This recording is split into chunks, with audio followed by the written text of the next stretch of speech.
That moment, the moment when I knew I could do this, when I said, I know I can, remains as one of the most memorable experiences of my life.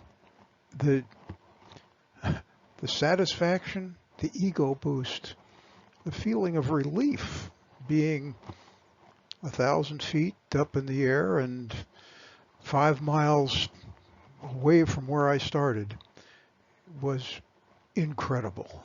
I know I can.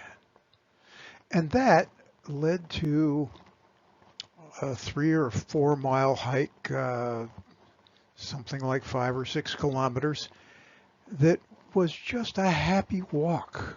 It was a new experience. I had no idea what El Camino trails might be like, and I thought, based on the limited information I was now receiving, that this would be a typical day.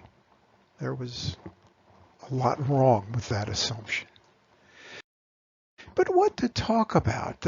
Shall I talk about walking along the road and finding a friendly dog, apparently all by himself?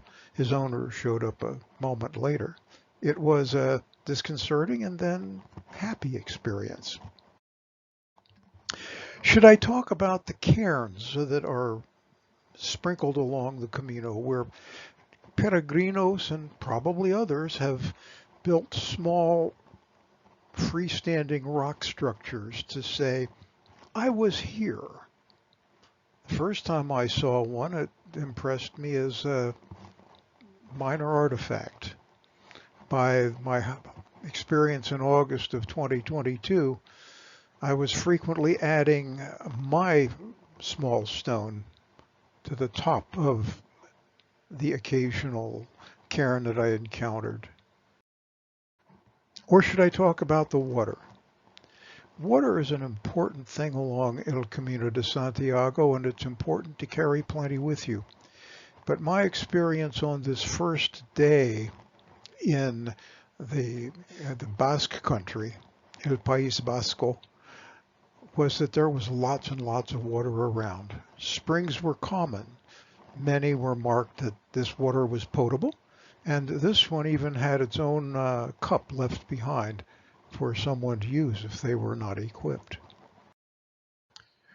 Or should I talk about the yellow arrows that are ubiquitous on the Camino in El País Vasco?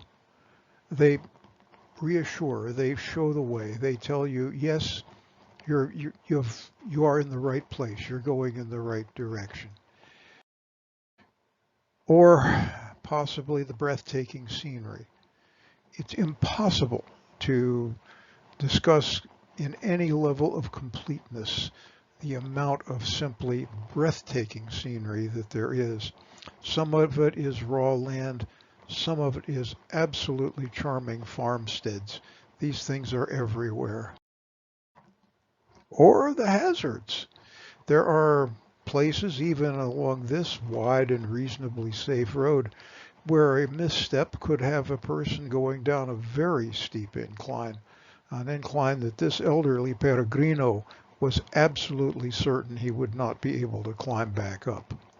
Or, as one starts to approach the more civilized, more settled areas, coming to the end of the mountain trek, the number of people who are there with their cars having picnics, sometimes just alongside the road, other times in places where they find prepared picnic grounds and parking areas. By the time I got to the place where I was coming back into civilization, where I would begin walking downhill to the Pasajes de San Juan, I was convinced I knew a little bit about the Camino. I did not know how very, very, very little that was, but it was little. I had seen a tiny bit, I had had a tiny taste, and I was having a fine day, but a day which would have one more set of adventures.